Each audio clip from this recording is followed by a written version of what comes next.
scared of in the next 30 years? Yeah, we people are very lucky because we are in the area that the world is in a very big transformation because of the technology. I think we read a lot on the books that 200 years ago when the first industry have a lot of great people, and then 100 years ago, electricity revolution came, a lot of success people. So now the technology comes. This new technology will also create a lot of successful people, interesting careers. But honestly, every technological revolution comes is going to create a lot of social problems. And my view is the first technology revolution caused the First World War. Second technology revolution caused the Second World War. Now we're on the third. So what is going to happen? People worry about artificial intelligence.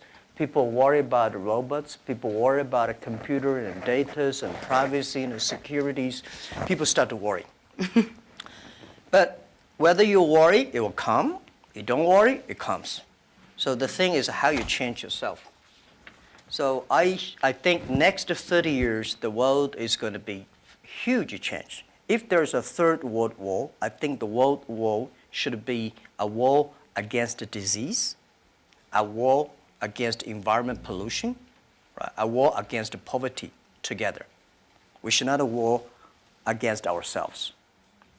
But if we do not see clearly that using the new technology to solve this problem, if we do not unite, align together, human beings are going to fight each other. Because every technology revolution will make the world unbalanced. When something unbalanced coming, somebody used to be number one, suddenly become number two, and somebody was number three, and then become number one. It's all not comfortable. So we people, if you're 30 years old, my view is that when you are 20 to 30 years old, you should follow a good boss, join a good company to learn how to do things properly. When you're 30 to 40 years old, if you want to do something yourself, just do it. You still can't afford to lose, to fail. But when you're 40 to 50 years old, my suggestion is that you should do things that you are good at, right? And not do things that, oh, that's very interesting, I want to try something new. It's a bit dangerous more. When you're 50 to 60 years old, spending time training and developing young people, the next generation. When you're over 60 years old, better stay with your grandchildren. But this is normally general like that. Not everybody will like, but most of the people will like that. So 30 years old, we people, next 30 years, are the luckiest period. We have a lot of challenges, a lot of things are happening, and with our knowledge, with our physical power, it's time you need to change. You have to think, if you want to be successful tomorrow, it's impossible. If you want to be successful a year later, it's impossible. But if you want to win 10 years later, you have a chance. That is what I think. Wonderful. And moving on to a topic which is kind of impossible to ignore after 2017. So a third of all the people in leadership positions in Alibaba are women. But the picture elsewhere is a bit more bleak. And a friend of mine recently said something that has really stayed with me. Women are tired of empowerment programs, and we want power. In 2016, venture capitalists invested $58.2 billion in male-founded companies, while women received just $1.46 billion. And as 2017 showed, it was a year of sexual harassment scandals, the gender pay gap still exists, and unfortunately, the list does go on. So how do you think we can move beyond tokenistic gestures towards genuine gender equality? Yeah, that is very interesting. A few years, like 4 years ago, there is a journalist came to our company, and when he leaves, he asked me a question, why there are so many women in your company? And I never realized we have so many women in our company. I said, anything wrong? Today, we have a 49%, close 49% of the employees of our company are women. That's a lot for a high-tech company. It's not on purpose we hire women. We think they are great in helping us to grow. Alibaba is an e-commerce company. E-commerce is a service industry. To serve people better, you should have a service heart. We find that women doing much better jobs than men. And the second is that last century, people compete because of muscle. No, not this century is not muscle, it's the wisdom. And next is, I believe, if a person wants to be successful, you should have a high EQ. But if you don't want to lose quickly, you should have a high IQ. But if you want to be respected, you should have high LQ, the Q of love. So those three Qs put together, a lot of men, they have a high IQ but low EQ, and a very tiny LQ. Women, balance-wise, they're the best. If you want your company to be successful, if you want your company to operate with wisdom, with care, women is the best. In my company, we notice that women, they care others much more than men. Even on our site, today on shopping site, e-commerce, we find women buy a lot of things. But they buy for their husband, their parents, their kids. Men only buy for themselves mostly. Because you care, that makes you the difference. So we have 49% of the colleagues in the company are women, and close 37% of the senior management are women. We never feel anything wrong, and women, they sacrifice more. When they love it, they believe it, they continue to do it. So I think one of the secret sauce for Alibaba to be successful was successful in the past 18 years because we have so many women colleagues. And the other thing is that we feel so proud. And most of the time you see I go out, I never realized that when we count always 50% of women with my delegation, my team. Because we never think they're women. We think they're great colleagues. So if you try to say, now we got too many men, so we have to put some women inside, that's a disaster for both sides. So what would your advice be to companies that operate a little bit more on that quota-based system but seem to be not making progress or not having such kind of representation? When you have a quota-based, you must have a lot of women. You will never reach that.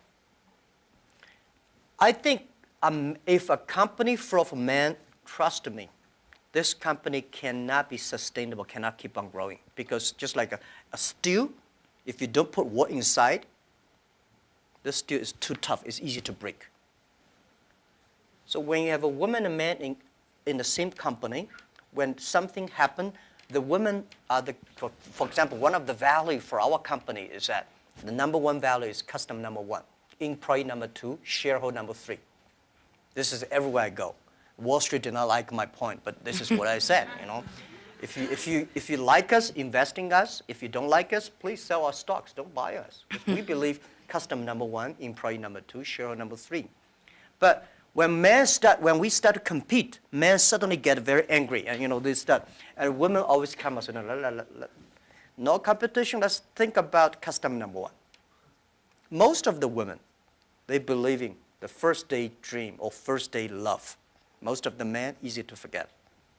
I'm sorry, it's not I say bad about men. This is statistic. This is statistic. This is why our company works the balance. And it's naturally happening. It's not like so a lot of people have a tendency, man is better in doing things. But we think that even if man is better, we still have to hire the woman inside. And then the women have enough women will hire people more. So this is how we did it. So I don't know how many high-tech companies in the world like us, 49% colleagues are women. We feel proud of that. As you should be, and I think it's a very strong message to send out to, like I say, other companies that have a range of reasons for why that's not the case, because clearly you've been able to build the most successful one, with that being so. So you just came off stage after giving a talk about digital e-commerce and what needs to happen for small businesses and entrepreneurs to benefit from globalization. At a time when globalization once again is being questioned, is it really delivering for the most vulnerable? Is it delivering for people in the global south, etc.? So what is your message to people in this room kind of about globalization, really? I think globalization cannot be stopped. Nobody can stop globalization. Nobody can stop trade. And I believe if trade stops, war starts. Trade is the way to solve to dissolve the war, not to cause the wars. I think globalization did a fantastic job in the past 30 years. Enriched a lot of countries, but of course, caused a lot of problems, right? Young people did not have opportunities. Small business have not opportunities. Developing countries were neglected. But it's only 30 years. It's a baby. It's a growth. You have to improve it. If you do not improve it, then you kill it. It's easy. Most of the time, to kill something is much easy. So my beliefs, it's our generation's job. Today, we have a better technology. We have a better knowledge about globalization. And it's our generation's responsibility or opportunity to improve it. Tell me, how can you stop globalization? Now, artificial intelligence come, robots come. My grandfather worked 16 hours a day, and he said he was very busy. We work 8 hours a day. We said we are very busy. Our children may only work 3 hours or 4 hours a day for 3 days a week. I bet they will say, oh, we're very busy. Then when you work only 3 hours a day and 4 days a week, what are you going to do? You're going to travel around, right? You cannot stay in the home for a week. You will travel. 30 years ago, normal life, you visit 20 to 30 cities whole your life. 30 years later, in your life, you will visit 300 cities in your life because of mobile. How can you stop it? It's impossible. So thinking about that, the only thing is to improve it, to make it simpler. Global trade should be simple, should be modernized, should be inclusive. Everybody have the opportunity. So my strong message is that, well, I feel sorry for WTO. They did a great job, but in the past 20 years, when you put the 200 government ministers in one room, how can they agree on something? Right? Because I don't like your country. No matter how good suggestion you have, I say no. But business people, even if we put 200 business people in one room, we will surely agree on something. And this is what I believe. The next generation of globalization should be inclusive, should create opportunities for young people to get involved. The first globalization in the human history was controlled by few kings and emperors. Last 30 years, globalization was controlled by 60,000 big companies. If you're not among the big companies, if you're not in the big, powerful countries, you don't have a chance. The next 30 years, I bet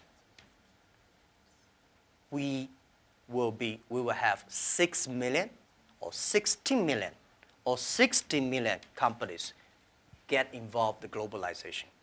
And I'm sure we will make it happen. Together with a lot of people, maybe with you. With a mobile phone, if people still using mobile phone 30 years later. With a mobile phone, you can global buy. You want to buy something from Kenya, you just click. You want to buy something from Norway, you click. Global buy, global sell. If you're a small thing, without internet, you can only sell in your village or small town. Today, you can sell across the world. And global pay, global delivery, and global travel, The only thing you have to bring is a mobile phone, no, not even a passport. This is going to happen in 10 years. And this is the message. Let's catch this opportunity. If you complain, the other people catch it. If you catch the opportunity, embrace it now, you will be the next Alibaba. People like me, I was born in a very poor family. I never got a great education. I failed all the examinations. For what reason, I don't know. But later, I realized I don't have money, I don't have technology, I don't have a lot of good backgrounds. We have a rich uncle or something, no. The only thing I competed with my people, the young people, is let's compete for 10 years later. This is what I believe 10 years later will be happening. So everything I do for that goal, I know 10 years later, this thing is going to happen. So prepare for that. Because I know if I compete with him for next month, no chance. So this is how my message is. It's a challenge, but it's an opportunity. And it's the opportunity for people like us. This world, the most difficult thing is to convincing a successful people. When you tell him, this is a great opportunity, he says, no, forget it, right? I've been doing this for 30 years. But for people like us, we're looking for opportunities in order to survive. So we will do anything to be creative. So this is the message. 30 years, it's an opportunity for us. It's a challenge for those people who are 60 years old. If they're 60 years old, not discrimination, but it is tough for them. And maybe says something about how we need to look at government as well in terms of more young people entering and doing policy making. So if there are these 6 or 16 or 60 million businesses and we're all kind of hyper-connected, on a more fundamental level, do you think consumption is making us happy? Consumption? What do you mean consumption by making us happy? But through consuming, are we becoming happier through being more connected? Is that genuinely driving of course, connection? consumption will make, without consumption, definitely we're not happy, right? But if the consumption may not be, the thing is that for me, people like me, people say, Jack, you are very rich, but I don't have time to spend money. And I know this money does not belong to me. When I have 1 million, 2 million, it's my money. But when you have 20 million, problem comes, you think the US dollar is going to devalue or English pound and the stock market is going to problem. When you're over $1 billion, that is the responsibility because the society trusts you can manage the money better. If you think that is your money, you'll get into trouble. This is what I always believe. That's the, how can a person have 20 or $2 billion? No matter how hard you work, you should not get 2 billion or 20 billion. The money people put on you is the trust and credit you have. So you should spend money better than government. You should spend money better than the other people. Spend money on the right places. So consumptions, yes. And like the service industry, let me tell you one thing. The AI robots is going to kill a lot of jobs. Because in the future, machine. But there will be, we have to create modern service industry. Service industry is going to have, service is got a lot about consumptions. So doing the consumptions, service industry has huge hope. But you have to do uniquely. I think from that slightly philosophical point, we can turn to the floor for questions. So if you, if you could please introduce yourself, say where you're from, please keep your questions succinct so we can take as many as possible and relevant for the whole group. Great, so would you like to go first? Hi, my name is Parv. I'm a global shaper from Chicago. And you just talked about philanthropy, and I'm curious if you could talk about how you see your role is changing in the giving space, particularly given the fractured world we live in. Yeah, I think philanthropy, it's not about helping others. It's about helping yourself. I had a huge debate with my colleagues several years ago, there's a big earthquake in China. And there was a big earthquake in Japan. So we donated I forgot the exact, like $20,000 to Japan, $10, $15 to China. And people say, why we donate that little? Because we have a lot of money. And my point is, no matter how much money you donate, 2 million, 20 million, that money compared to that is tiny. You cannot change a lot of things there. The thing you donate because you change yourself. When you change, the world is changed. You have to change yourself, right? And the next thing is that philanthropy is about action. It's about involvement. It's not about giving money. It's about to wake up people's consciousness. So I think, to me, I grow up, and my globalization is grow up in this place. Year 2001, when I was nominated as a Young Global Leader, I had no idea what is Davos, where is it, and what is about a Young Global Leader. But I came here, I learned, I listened about these corporate global citizenship and globalization and all things. I grow up.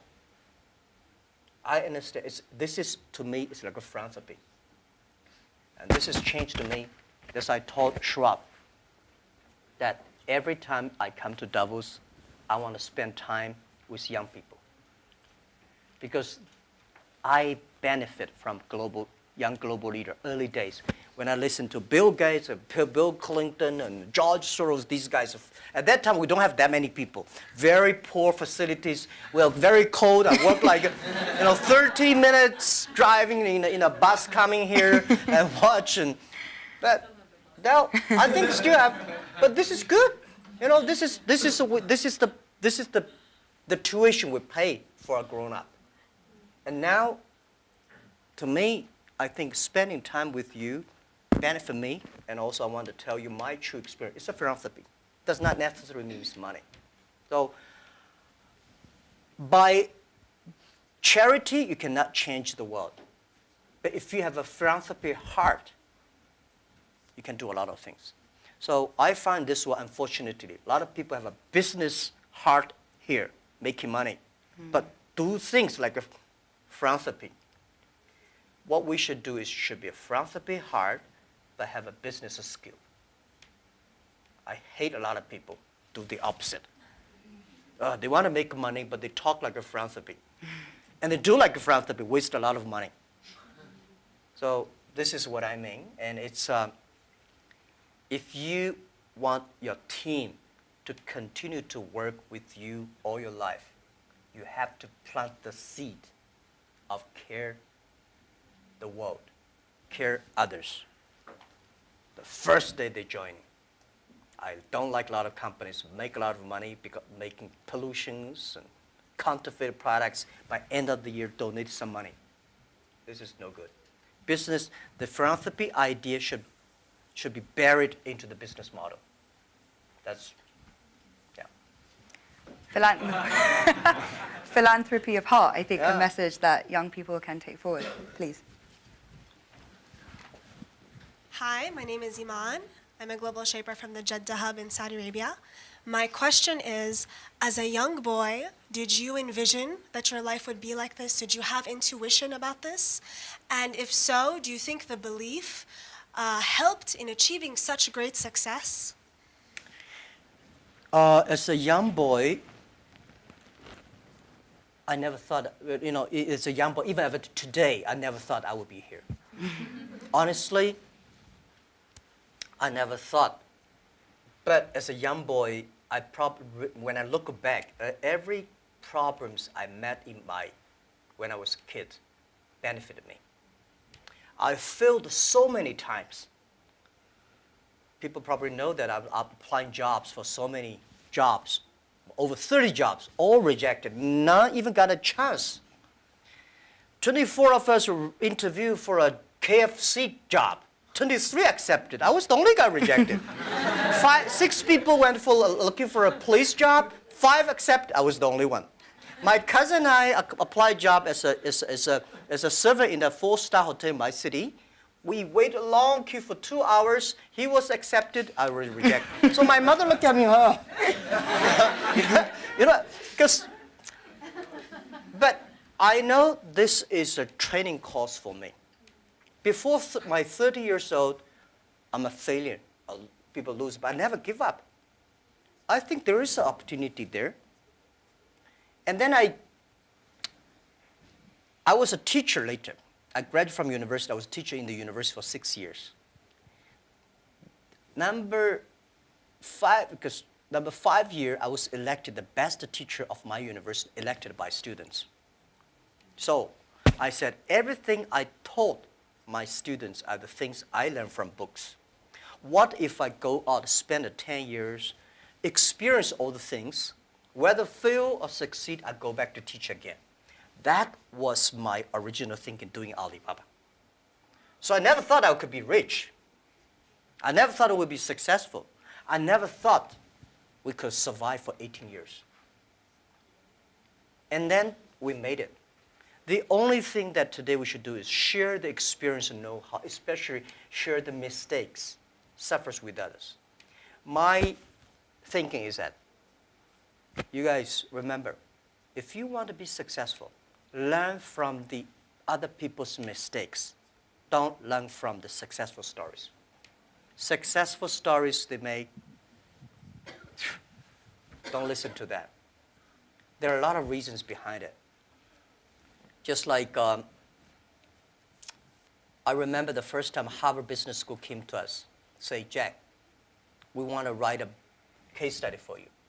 That's years 2001 or 2000. They came, they spent 1 week, and they write a report, and I read, I said, this is not me. And this is you. I said, no, this is not us. He said, this is you. So they make up his sign, and the case study go up, and they start to teach in a lot of universities.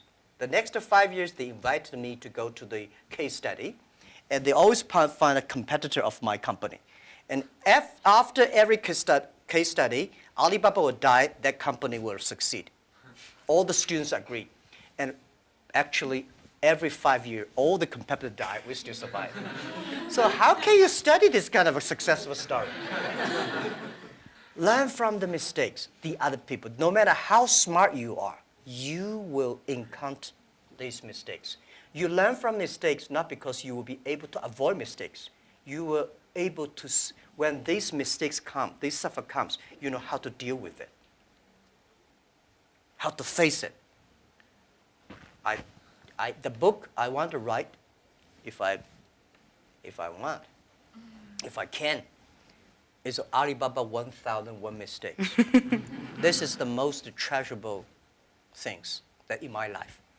In my life, it's not how much we achieved. It's how much we gone through the tough days and mistakes. And this is what, if you start to think now, would be good. So if you ask me when I was a boy, I never thought about that. Never. Let's go to the back of the room. Yeah.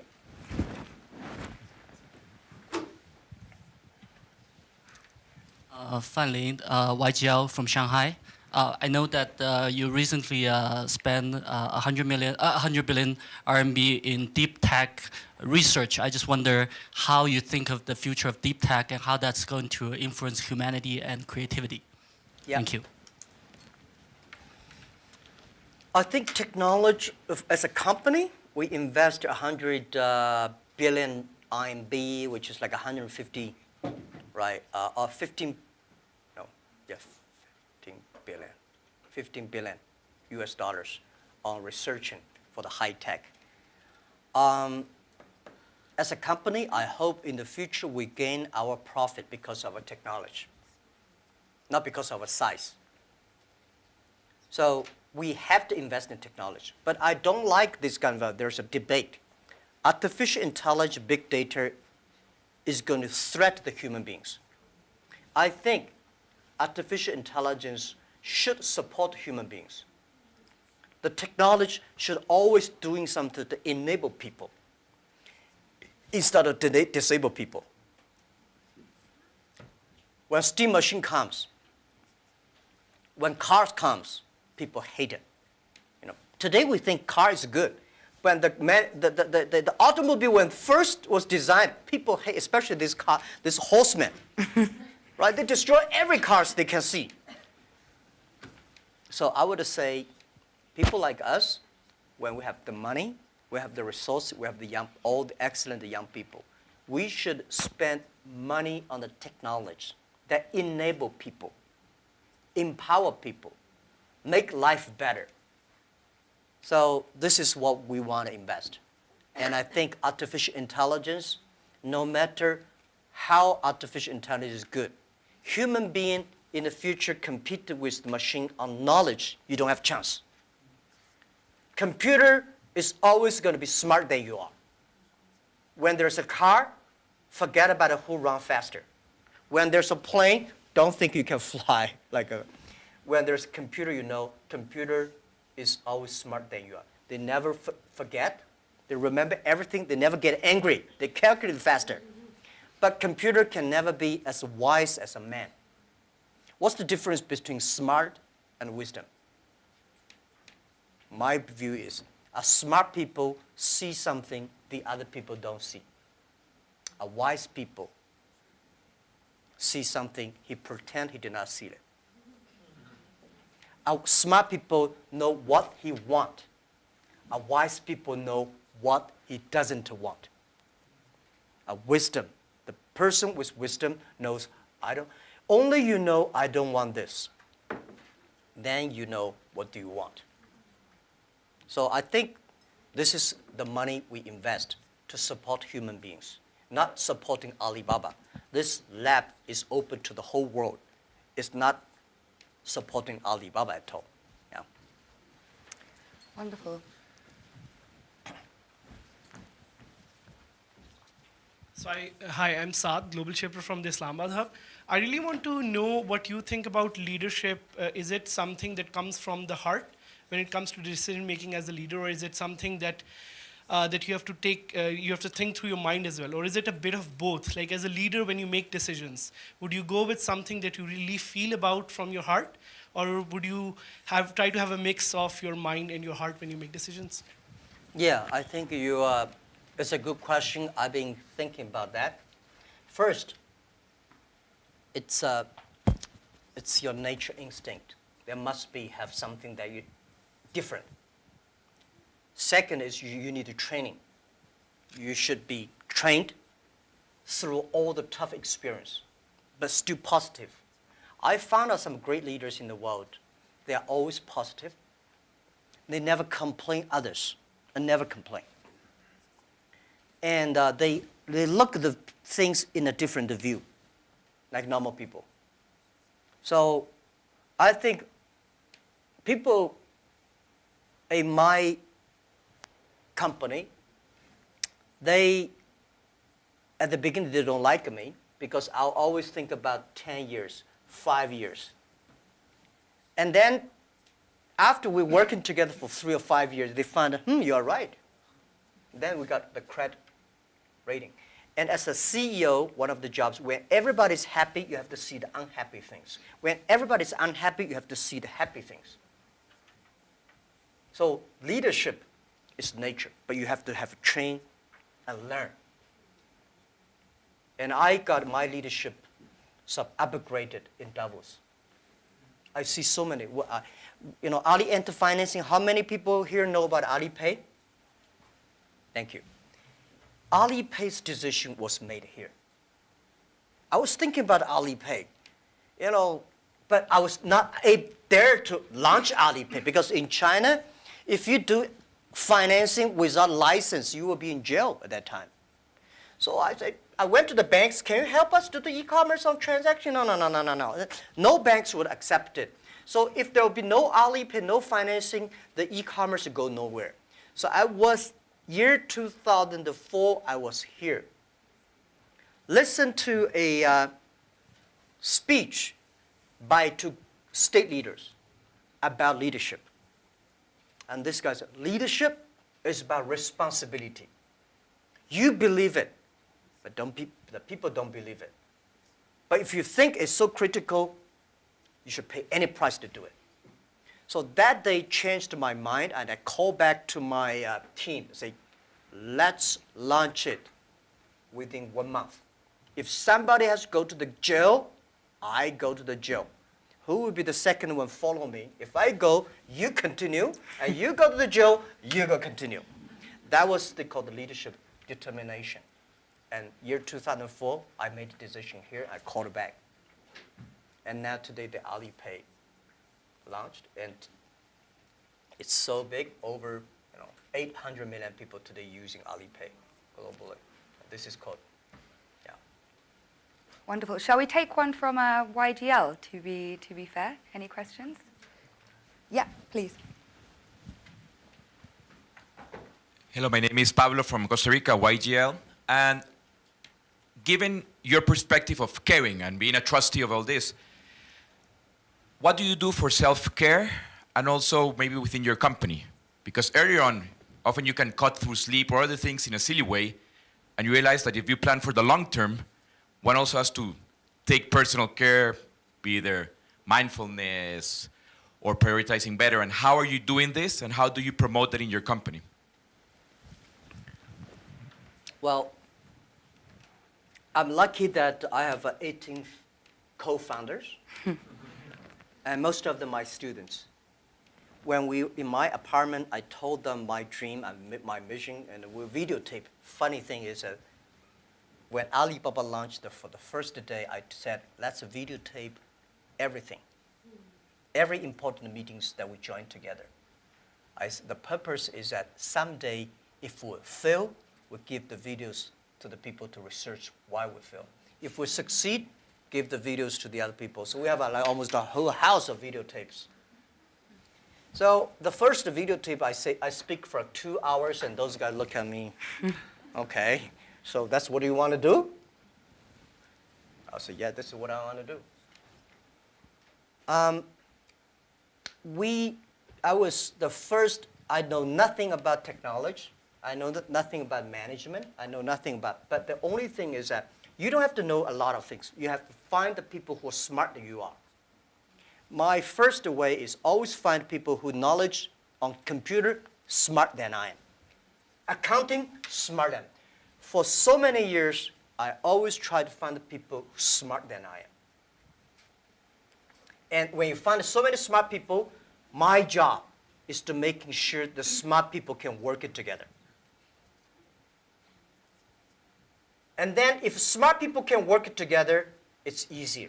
The vision they will believe. Because if stupid people can work it together easily, smart people can never work together.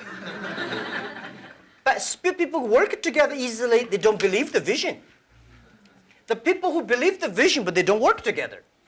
So very important is finding smart people, and my job is 2 things. Making sure they work together. So the culture is important.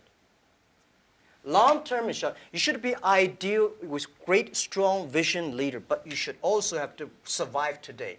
If you don't survive today, you're gone. So the best way to promote your company is not you, it's not me as the CEO. The best way is your product, your services, your employees. The best product of your company is your employee. So I spent a lot of time, early days. For the first 2,000 employees of Alibaba, I speak everybody for 1 or 2 hours when they're joining. I said, I will never promise you will be rich. I never promise you will be promoted. But I promise you'll suffer. I promise you will have a terrible life, and right? And all the terrible things I promise when you join this company. Right? But good things. If you promise good things, you are misleading them, because I cannot promise myself. We know this is the future, but we are not sure that we will be there. But if we don't work together, we all will lose our job. So that's the thing. And they do always say, and I think I've experienced this myself, if you knew how hard it would be, would you do it? And it seems for you, a key part of leadership is leaving the ego at the door and being willing to hire people better than you, who you can then kind of empower to carry out your vision. Yeah. Wonderful. Yeah. Hi, I'm Iman from Global Shaper Jakarta Hub. How does your experience of being a teacher influence how you run the business today? And do you have any message for those who are working in education space? Thank you. How the How does your experience of being a teacher in early days Oh. influence how you run the business Oh, today? yeah. Let me tell you one thing. I never thought I could be a CEO. I never thought later I'd become a good CEO. One of the things I learned is from teachers. As a teacher, very important character of a teacher is the teacher always expects his students better. I want this student to become a banker, that student to become a mayor, that guy is a scientist. This is all teachers want. If you don't have this kind of thinking, it's a terrible teacher. A good teacher always wants the other people better. You don't want this teacher in jail, that teacher is a bankrupt, that teacher is, you know. So as a CEO, I trained myself is I always want those people join the company do better than they thought. And everything the company should do is making sure the good environment to training him to be more positive. And everything we do, this is a teacher. And teacher does not mean I know better than you are. Everything I know better than you are because I learn from others. So a teacher should learn all the time. A teacher should share all the time. A teacher should always expect the other people better than you are. And by the way, education, it's a big challenge now. If we do not change the way we teach, 30 years later we'll be in trouble. Because the way we teach, the thing we teach our kids are the things the past 200 years is knowledge-based. And we cannot teach our kids to compete with machine who is smarter. We have to teach something unique. That is, machine can never catch up with us. In this way, 30 years later, our kids have the chance. I hope I answer your question. It's a very difficult one to answer, but what are those skills that you think we need to teach? If we're moving away from knowledge, what are the key things? Value, believing, independent thinking, teamwork, care for others. These are the soft part. The knowledge may not teach you that. Folks, that's why I think we should teach our kids on sports, the music, the painting, art. So making sure humans should be different from, everything we teach should be different from machine. If the machine can do better, you have to think about it.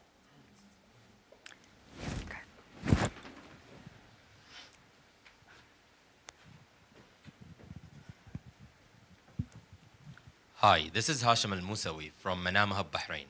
Talking about education and the Fourth Industrial Revolution, we have been talking about people losing their jobs or they are not qualified enough with the skills needed. What are you doing for the people within your company to get up to date, to get continuous learning, to know what's the technologies needed for the future? Thank you. Okay, luckily I don't have to do a lot of these kind of things in my company because we are fighting every day for the future. We know if we do not work hard, Facebook, or Google, and Amazon, all these are going to do better, right? So this is why we are globalized. It's a competition globalized, but we know that it's not about technology competition. All the people today, not like 18 founders, we only have 2.5 people are engineers. Today we have more than 25,000 engineers. They are all smart people. They do much better job than the 18 years ago. But the only thing I want to making sure that these people have a philanthropy heart. Because the data we have, the technology we have, if they do not have a great heart inside, we are going to make disaster for the world. Google, Facebook, Amazon, Alibaba, these companies, we are the luckiest company of this century. And we have the if we're lucky, we have the responsibility that we should have a good heart to do something good. But on the other thing I want to say is about that making sure that everything you do is for the future. For example, you know about Singles Day? Singles Day, shopping day. November 11th is the day we created. Last year, that day, we sold 25 billion US dollars for one day. And for the first minute, over 70 to 80 million people rush inside to shop on the mobile phone. So you have to making sure the system is good enough. We have to finish 270,000 transactions per second. Can you imagine that? hard to compute. 270,000 transactions per second. If we do not have that kind of computing capability, the whole system will crash because we have several hundred million people waiting to pay the money. So this technology, we know why we do this for one day, because we want to test the technology. This technology should be inclusive, because we know today in China we create probably like 100 million package delivery. We believe a day. 5 years later, the whole world would deliver 1 billion packages per day. Think about what's the technology. Are we ready for that? So the Singles Day is to testing this technology and to be inclusive. So making sure the market drive them, not the boss drive them.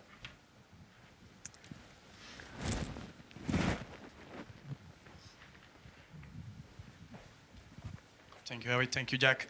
Jesus Cepeda from Mexico, from the Monterrey Hub, Global Shaper. We have been talking a lot about our generation, and I really like the conversation about 30 years before, 30 years after. Actually, I have been hearing these days that we haven't had this snow in 30 years here. So the question is going to a quote of Professor Schwab. He said a couple of months ago to the Global Shapers that we're the first generation that is going to suffer about climate change, and we are the last one that can do something about it. So with your teaching passion, what are the 3 things that you are saying to educate the 10 million employees or the 100 million employees or everyone who's looking at this video to develop an environmental mindset, a spiritual mindset, a non-fragmented world mindset? Okay. First, let me say this. Every disasters, the environment disasters, is a reflect of human heart today.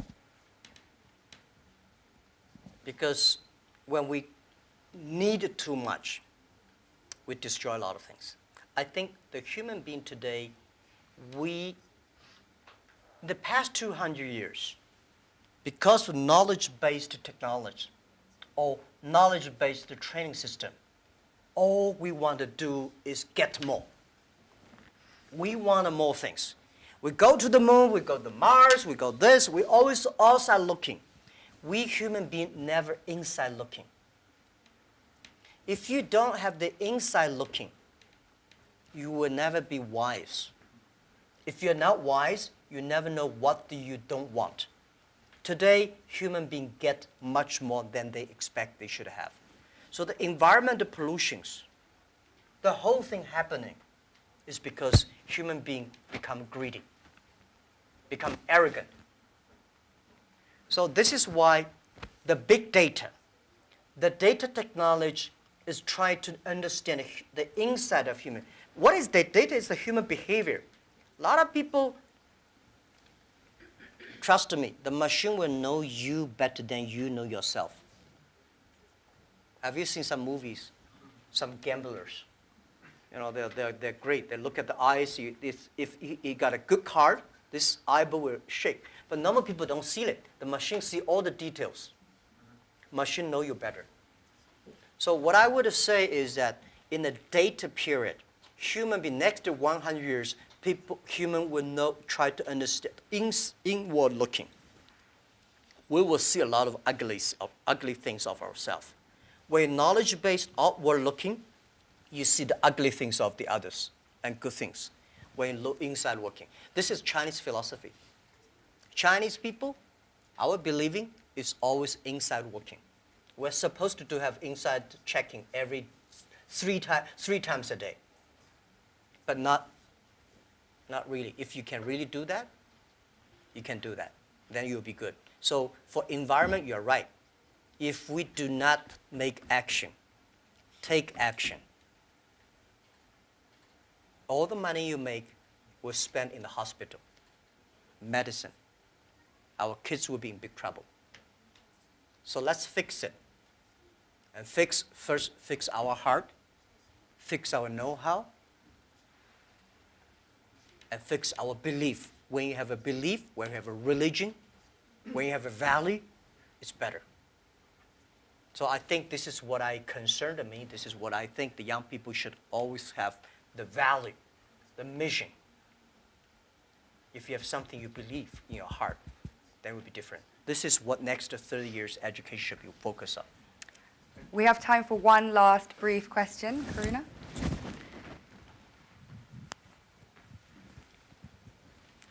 Thank you. This is Karuna from the Portals Hub, Mauritius. And my question is, you talked about your workplace culture. I'd like to have one or two examples, if possible, of how do you motivate your employees. And I'd like to throw in a last question is, how much do you sleep?